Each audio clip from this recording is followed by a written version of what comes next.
بسم اللہ الرحمن الرحیم الحمد للہ نحمده ونستعینه ونستغفره ونؤمن به ونتوکل علیہ ونعوذ باللہ من شرور انفسنا ومن سیئات اعمالنا من يهده اللہ فلا مضل له ومن يضلله فلا هادي له ونشهد أن لا إله إلا الله وحده لا شريك له ونشهد أن سيدنا ومولانا محمدا عبده ورسوله أما بعد فقد قال الله تعالى في كلامه المجيد أعوذ بالله من الشيطان الرجيم بسم الله الرحمن الرحيم ورفعنا لك ذكرك صدق الله العظيم وقال نبينا محمد صلى الله عليه وسلم أنا خاتم النبيين لا نبي بعدي أو كما قال عليه الصلاة والسلام۔ محترم حضرات، یہ ربیع الاول کا مہینہ چل رہا ہے۔ یہ بڑا مبارک مہینہ ہے۔ اللہ تبارک و تعالیٰ نے اس مہینے کو ایک خاص اہمیت عطا فرمائی ہے، اور اس کی وجہ یہ ہے کہ اس مہینے میں ہم سب کے آقا سرکار دو عالم امام الانبیاء جناب محمد الرسول اللہ صلی اللہ علیہ وسلم اس دنیا میں تشریف لائے۔ تو یہ مہینہ جس کو ہم ربیع الاول کے نام سے جانتے ہیں، ربیع کے معنی آتے ہیں بہار کے، اور یہ ایسا مہینہ ہے جس مہینے میں پوری دنیا میں اور پوری کائنات میں بہار آئی۔ انسانیت جو بالکل مردہ ہو چکی تھی، جس کی کھیتی بالکل خشک ہو چکی تھی، جو بالکل سوکھ چکی تھی، اس کھیتی کے لیے اللہ تبارک و تعالیٰ نے اپنے حبیب سرکار دو عالم صلی اللہ علیہ وسلم کو رحمت بنا کر کے اس دنیا میں بھیجا۔ آپ پوری کائنات کے لیے رحمت تھے۔ دنیا کا ذرہ ذرہ جو ہے آپ کی رحمت کے ماتحت ہے۔ اللہ کے نبی صلی اللہ علیہ وسلم کی ذات جو ہے وہ کسی خاص عالم کے لیے نہیں ہے۔ ایسا نہیں ہے کہ دوسرے انبیاء کی طرح آپ صرف انسانوں کے نبی ہیں، بلکہ اللہ تبارک و تعالیٰ نے آپ کو رحمت للعالمین بنایا ہے۔ عالموں کے رب ہیں، جتنے عالم ہیں سب کے لیے آپ رحمت ہیں۔ تو اللہ تبارک و تعالیٰ نے آپ کو رحمت للعالمین کے لقب سے نوازا ہے۔ بہت سے عالم ہیں جو اللہ نے بنائے ہیں، بہت سی مخلوقات ہیں، اور ساری کی ساری مخلوقات جو ہے وہ اللہ کے نبی صلی اللہ علیہ وسلم کی رحمت کے زیر بار ہیں۔ انسان تو ہے ہی، انسان کا کیا کہنا، انسان تو اشرف المخلوقات ہے، لیکن اس کے علاوہ جو مخلوقات ہیں، چاہے وہ دریا ہوں، پہاڑ ہوں، جانور ہوں، جہاں بھی جائیں گے آپ کو پتہ چلے گا کہ ہر جگہ اللہ کے نبی صلی اللہ علیہ وسلم کی عظمت، آپ کی بڑائی، آپ کی کبریائی کے گن گا رہے ہیں۔ یہ ساری مخلوقات آپ دیکھیں، درخت کو دیکھیں گے تو آپ کو روایتیں مل جائیں گی کہ درخت بھی اللہ کے نبی صلی اللہ علیہ وسلم کے حضور میں سلام پیش کیا کرتے تھے، پتھر بھی آپ کی حقانیت کی گواہی دیا کرتے تھے۔ یہ ساری چیزیں آپ کو مل جائیں گی۔ جانوروں کو دیکھیں گے تو جانوروں کا یہ حال ہے کہ ایک باغ میں اللہ کے نبی صلی اللہ علیہ وسلم تشریف لے گئے انصاری کے، تو ایک اونٹ بندھا ہوا تھا۔ اللہ کے نبی صلی اللہ علیہ وسلم کو دیکھتا ہے تو وہ رونے لگتا ہے، بلبلانے لگتا ہے۔ اللہ کے وسلم اس کے قریب جاتے ہیں اور اس کے کوہان پر اور اس کے کان کے بغل میں آپ اس کو سہلاتے ہیں تو وہ چپ ہو جاتا ہے۔ پھر آپ پوچھتے ہیں کہ من رب ھذا الجمل، کہ اس اونٹ کا مالک کون ہے؟ ایک نوجوان آتا ہے اور کہتا ہے کہ اللہ کے وسلم یہ میرا اونٹ ہے۔ تو فرمایا کہ یہ اونٹ اس بات کی شکایت کر رہا ہے کہ تم اس کو بھر پیٹ کھانا نہیں دیتے ہو، تم جو ہے اس سے کام بہت زیادہ لیتے ہو لیکن اس کی صحیح خدمت نہیں کرتے ہو۔ تو یہ جانور ہیں جو اللہ کے نبی صلی اللہ علیہ وسلم کی رحمت سے وہ بھی فائدہ اٹھا رہے ہیں۔ تو دنیا کا ذرہ ذرہ، ہر چیز اللہ کے نبی صلی اللہ علیہ وسلم کی بڑائی، عظمت اور آپ کے شان میں گویا کہ آپ کے شان کے گن گا رہی ہے۔ تو اللہ کے وسلم کی جو شان ہے، آپ کی جو بڑائی ہے، آپ کی جو عظمت ہے، اس کو بیان کرنا بڑا مشکل کام ہے۔ سب سے مشکل کام سیرت میں اللہ کے نبی صلی اللہ علیہ وسلم کی بڑائی کو، آپ کی شان کو بیان کرنا بڑا مشکل کام ہے۔ آپ دیکھیں کہ اللہ کے نبی صلی اللہ علیہ وسلم کو اس دنیا سے گئے ہوئے تقریباً 1400 سال سے زائد ہو گئے، لیکن اس کے باوجود نہ جانے کتنے سیرت نگار ہیں جنہوں نے بڑی کتابیں لکھی سیرت پہ، بہت کتابیں لکھی۔ شاید کوئی زبان ایسی ہو جس میں اللہ کے نبی صلی اللہ علیہ وسلم کی شان میں اور آپ کی بڑائی میں اور آپ کی سیرت و سوانح میں کتابیں نہ لکھی گئیں۔ کوئی زبان شاید آپ کو ایسی نہیں ملے گی۔ بڑی کتابیں لکھی اور بہت جلدوں میں لوگوں نے لکھی، لیکن اس کے باوجود، سب کرنے کے باوجود وہ یہ کہنے پہ مجبور ہو گئے کہ ہم نے آپ کی سیرت کا جو حق تھا وہ ادا نہیں کیا۔ ہمارے اسی ہندوستان کے ایک عالم ہیں مولانا مناظر احسن گیلانی رحمۃ اللہ علیہ، بہت بڑے عالم گزرے ہیں۔ تو وہ ایک رات بیٹھے عشاء کے بعد کہ اللہ کے نبی صلی اللہ علیہ وسلم کی شان میں کچھ لکھیں، ایک بیان، تقریر کچھ لکھنے کے لیے بیٹھے، اور انہوں نے شروعات کی، اور جب لکھنا شروع کیا تو فجر تک لکھتے رہے، اور 173 صفحے انہوں نے لکھ ڈالے اللہ کے وسلم کی بڑائی میں، آپ کی شان میں۔ فجر کا وقت ہو گیا اور پوری ایک کتاب تیار ہو گئی۔ حالانکہ وہ کتاب لکھنے نہیں بیٹھے تھے، لیکن اللہ کے وسلم کی شان، آپ کی بڑائی، آپ کی عظمت، آپ کی سیرت کے اتنے پہلو ہیں کہ انسان ان کا احاطہ نہیں کر سکتا ہے۔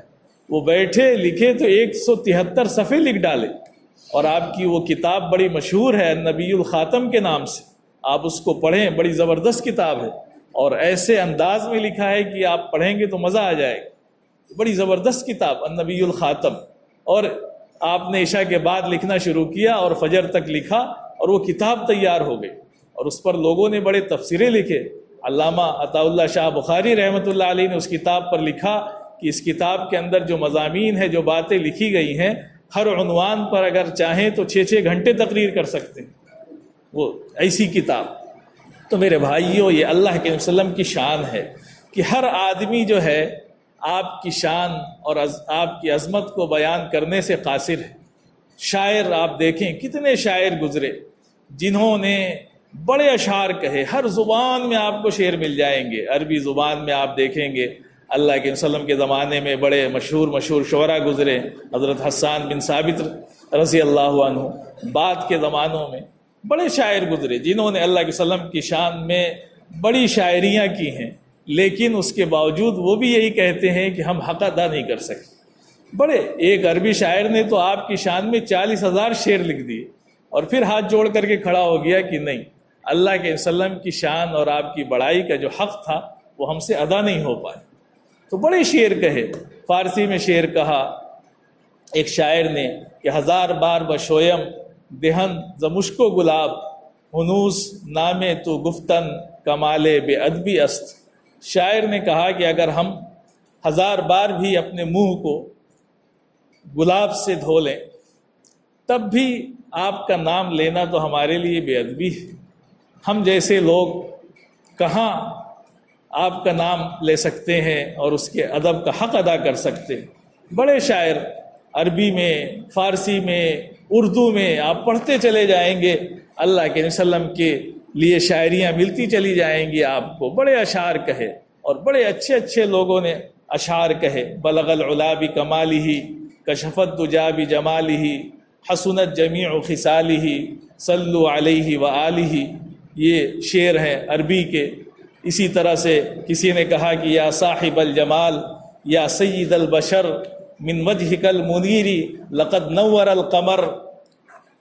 اور بھی بہت سے اشعار جو ہے عربی کے شعراء نے کہے، آپ پڑھیں گے تو پتہ چلے گا لیکن شعر کہتے ہیں اور آخر میں کہہ دیتے ہیں کہ لا يمكن الثناء كما كان حقه، کہ آپ کی تعریف کا حق ہم ادا نہیں کر سکتے، بس اتنا ہی کہہ سکتے ہیں کہ بعد از خدا توئی بزرگ قصہ مختصر، کہ خدا کے بعد اگر کسی کی ذات ہے تو وہ آپ کی ذات ہے، اس سے زیادہ ہم نہیں کہہ سکتے۔ تو میرے بھائیوں، اللہ کے وسلم کی شان تو بہت بڑی ہے۔ اللہ نے قرآن میں فرما دیا کہ وَرَفَعْنَا لَكَ ذِكْرَكَ، ہم نے آپ کے نام کو، آپ کے چرچے کو بلند کر دیا۔ اب تو رہتی دنیا تک آپ کا نام لیا جاتا رہے گا، آپ کا چرچا ہوتا رہے گا، آپ کا تذکرہ ہوتا رہے گا۔ کوئی آپ کے تذکرے کو، آپ کے نام کو، آپ کی عظمت کو، آپ کی بڑائی کو کم نہیں کر سکتا ہے۔ یہ تو اللہ نے آپ کا نام بلند کر دیا۔ آپ دیکھیں، یہ کافر اور مشرک کہا کرتے تھے، اللہ تعالیٰ نے قرآن میں فرمایا اِنَّا أَعْطَيْنَاكَ الْكَوْثَرَ فَصَلِّ لِرَبِّكَ وَانْحَرْ إِنَّ شَانِئَكَ هُوَ الْأَبْتَرُ۔ کافر کہتے تھے کہ آپ تو مقطوع النسل ہیں، یعنی آپ کی تو کوئی اولاد نہیں ہے، آپ کے تو کوئی لڑکا نہیں ہے، آپ کی نسل ہی نہیں چلے گی، ختم ہو جائیں گے۔ تو اللہ نے کہا کہ نہیں، جو آپ کے دشمن ہیں ان کی نسلیں ختم ہو جائیں گی، جو آپ کو برا بھلا یہ کہہ رہے ہیں ان کی نسلیں ختم ہو جائیں گی، آپ کا نام تو ہمیشہ ہے، ہمیشہ باقی رہے گا۔ تو اللہ نے اپنے حبیب کا، اپنے نبی کا نام تو اپنے ساتھ جوڑ دیا۔ جہاں بھی آپ دیکھیں گے تو محمد الرسول اللہ کے نام کے ساتھ جڑ گیا۔ نہ اذان ہماری خالی آپ کے نام سے، نہ نماز ہماری خالی آپ کے تذکرے سے۔ کہاں جائیں گے؟ ہر جگہ نبی کا تذکرہ۔ آپ نماز پڑھیں گے، بغیر درود کے نماز نہیں پڑھیں گے۔ آپ اذان دیں گے تو بغیر اس کے کہ اشہد ان محمد الرسول اللہ آپ گواہی دیں محمد الرسول اللہ کی، اس کے بغیر آپ کی اذان مکمل نہیں ہوگی۔ تو اللہ کا نبی، اللہ کے نبی کا نام تو ہر جگہ ہے، اور ہر وقت اللہ نے ایسا نظام بنایا کہ کوئی وقت اللہ کے نبی کے تذکرے سے خالی نہیں رہتا۔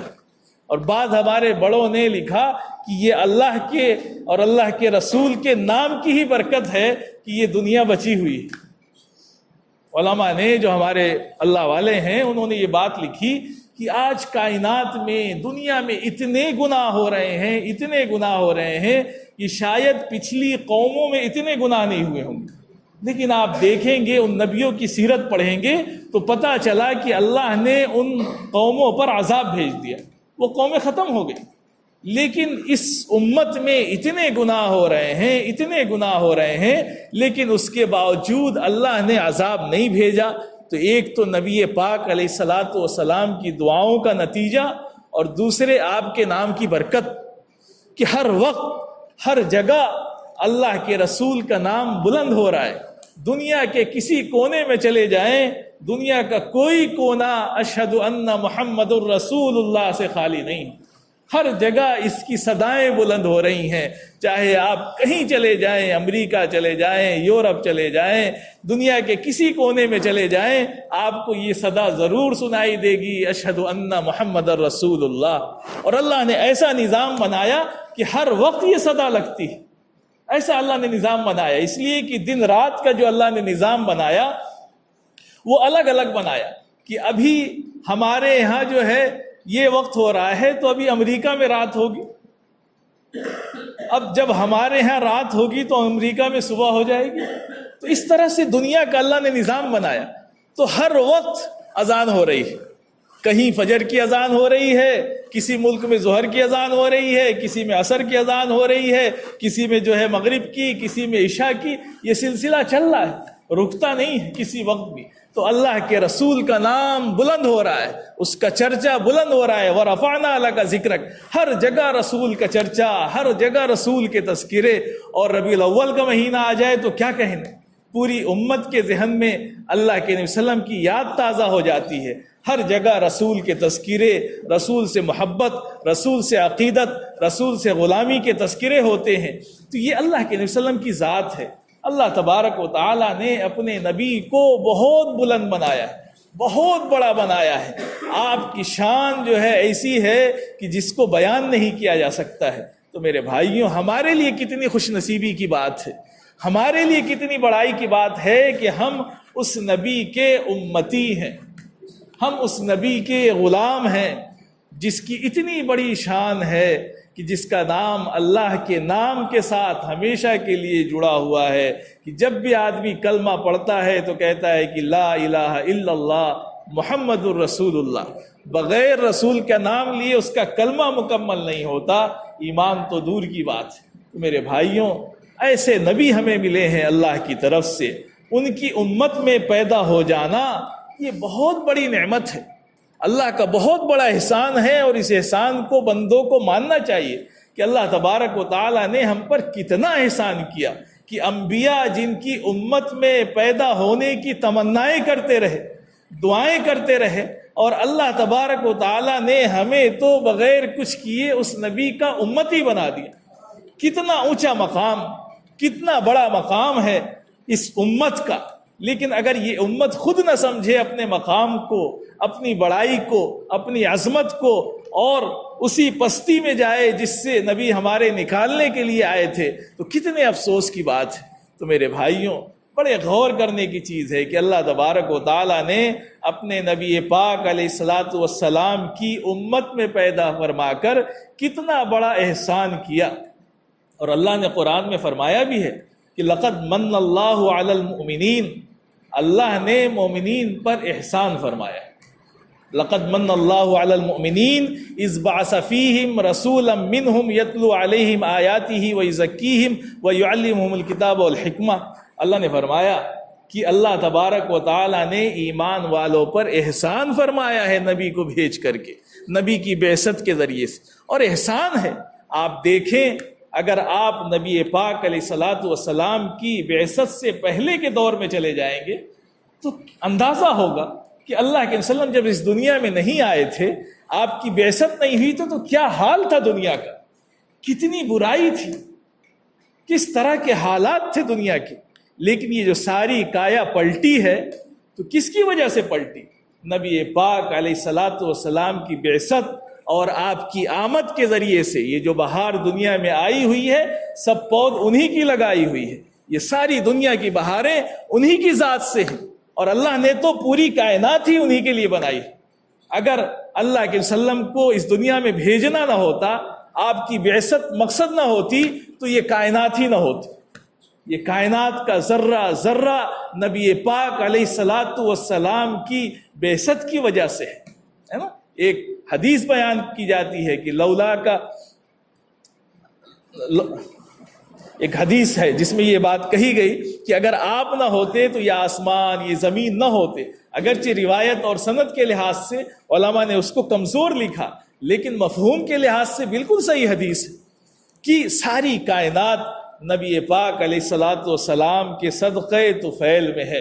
یہ سارے، یہ پھول کی خوشبو ہے، یہ جو بہاریں ہیں پارکوں کی، یہ جو ہریالیاں ہیں، یہ جو دریا ہیں، یہ جو جھرنے ہیں، یہ جو پہاڑ ہیں، یہ جو سورج ہیں، حتیٰ کہ فرشتے، سب آپ کی وجہ سے۔ تو یہ اگر اللہ کے وسلم کو پیدا نہ کرنا ہوتا تو اللہ تبارک و تعالیٰ اس کائنات کو نہ بناتا۔ تو میرے عزیز بھائیوں، بہت اللہ کا احسان ہے، بہت اللہ کا شکر ہے کہ اللہ تبارک و تعالیٰ نے ہمیں نبی آخر الزماں صلی اللہ علیہ وسلم کی امت میں پیدا فرما دیا۔ یہ ایسا کہہ لیجیے اللہ تبارک و تعالیٰ کا ہم پر احسان ہے کہ اگر ہم دن رات صرف اسی کا شکر ادا کریں تو شکر ادا نہیں ہو سکتا کہ کتنا بڑا اللہ کا احسان ہے میرے بھائیوں کہ ہم نبی کے امتی ہیں، اور جس کے ساتھ نبی کی نسبت حاصل ہو جائے وہ کہاں سے کہاں پہنچ جاتا ہے آپ کو اندازہ نہیں۔ صرف نبی کی نسبت حاصل ہو گئی صدیق کے اکبر کو تو وہ کیا بن گئے؟ ابو بکر سے صدیق اکبر بن گئے۔ وہ نبی کی نسبت، عمر فاروق جو قاتل تھے، نبی کی نسبت ملی تو عادل بن گئے، فاروق بن گئے، کہاں سے کہاں پہنچا دیا۔ اسی لیے صحابہ کو، جن کو بھی اللہ کے نبی کی نسبت حاصل ہو گئی، وہ کہاں سے کہاں پہنچ جاتا ہے، اس کی بلندی کا، اس کی ترقی کا کوئی اندازہ ہے۔ جب وَرَفَعْنَا لَكَ ذِكْرَكَ، جب نبی کا نام بلند ہوگا تو نبی کا نام لینے والوں کا بھی نام بلند ہوگا، ان کی طرف نسبت والوں کا بھی نام بلند ہوگا۔ جو ان سے جڑ گیا وہ جڑ گیا، اس کی نسبت نبی کی طرف ہو گئی۔ اسی لیے ہم تو خاک مدینہ کو بھی جو ہے نور سمجھ کر کے رکھ لیتے ہیں کہ یہ مدینے کی خاک ہے. ایک چیز چائنا میں بنتی ہے، امریکہ میں بنتی ہے، لیکن جب نبی کے شہر سے ہو کر کے آ جاتی ہے تو ہم اس کو تبرک سمجھ لیتے ہیں کہ یہ ایسی جگہ سے آئی ہے جہاں مدینے کی ہوا لگ گئی اس کو. تو نبی کی نسبت، نبی کے شہر کی نسبت یہ بہت بڑی چیز ہے. تو میرے بھائیوں، اس نسبت کی ہمیں قدر کرنی ہے، اس بڑائی کی، اس عظمت کی جو اللہ تبارک و تعالیٰ نے محض اپنے فضل سے ہمیں عطا فرمائی ہے کہ اپنے نبی کا غلام اور اپنے نبی کا امتی بنا دیا. تو ہم اس نسبت کی برکت سے فائدہ اٹھا لیں، ہم نبی کے سچے پکے امتی بن جائیں. یہی اصل ہے. ہم کیوں دوسری طرف دیکھتے ہیں؟ دوسری طرف دیکھنے کی ہمیں ضرورت کیا ہے؟ کس چیز کی کمی ہے ہمارے یہاں؟ ہمارے نبی کی تعلیمات میں، ہمارے نبی کی سیرت میں کس چیز کی کمی ہے؟ ہمارے نبی تو ایسے جنہوں نے چپل پہننے کا بھی طریقہ سکھایا. کس چیز کو تلاش کرتے ہیں آپ جو نہیں ملتی ہے نبی کی سیرت میں؟ کیا چیز ہے جو نبی کی تعلیمات میں نہیں ملتی ہے؟ کیوں غیروں کی طرف دیکھتے ہیں ہم؟ کیا ہمیں نبی نے پہننے کا طریقہ نہیں بتایا، سونے کا طریقہ نہیں بتایا، کھانے کا طریقہ نہیں بتایا، اٹھنے کا طریقہ نہیں بتایا، بیٹھنے کا طریقہ نہیں بتایا؟ کیا نہیں بتایا نبی نے؟ آپ کی سیرت ہمارے سامنے بالکل کھلی اور واضح ہے. اور قربان جائیے صحابہ پر کہ انہوں نے اللہ کے نبی صلی اللہ علیہ وسلم کی ایک ایک چیز کو محفوظ کر دیا. آپ کیسے مسکراتے تھے، آپ کیسے چلتے تھے، آپ نے کیا کیا کپڑے پہنے، کس کس رنگ کے آپ نے پگڑیاں باندھی، سب آپ کو سیرت کی کتابوں میں مل جائے گی میرے بھائیوں. تو سب چیز ہمارے سامنے ہے. تو بڑی اللہ کا کہہ لیجئے ہم پر جو ہے مہربانی ہے، اللہ کا بڑا کرم ہے، اللہ کا بڑا احسان ہے کہ اللہ تبارک و تعالیٰ نے ہمیں ایسا نبی دیا جس کی سیرت کی ایک ایک پہلو بالکل محفوظ ہے. اور محفوظ کر کے قرآن میں اعلان کر دیا کہ لقد کان لکم فی رسول اللہ اسوۃ حسنہ، کہ تم سب لوگوں کے لیے، سارے ایمان والوں کے لیے نبی کی سیرت میں بہترین نمونہ ہے. کسی کو دیکھنے کی ضرورت نہیں ہے کہ ہم کیا کریں، کیسے کریں. نبی کی سیرت سامنے ہے، سب کچھ ویسے ہی کریں جیسے کہ نبی کی سیرت ہے. نبی کے اخلاق محفوظ ہیں. صحابی رسول جاتے ہیں اور کہتے ہیں اماں جان سے، حضرت عائشہ رضی اللہ عنہا سے کہ اماں جان آپ بتائیے اللہ کے نبی صلی اللہ علیہ وسلم کے اخلاق کیسے تھے؟ تو آپ نے پوچھا کہ قرآن پڑھتے ہو؟ کہا کہ ہاں قرآن پڑھتے ہیں. تو فرمایا کہ کان خلقہ القرآن، اللہ کے نبی صلی اللہ علیہ وسلم کے اخلاق تو قرآن ہیں. جو تعلیمات قرآن میں تمہیں ملیں گی وہی زندگی اللہ کے نبی صلی اللہ علیہ وسلم کی سیرت میں ملے گی آپ.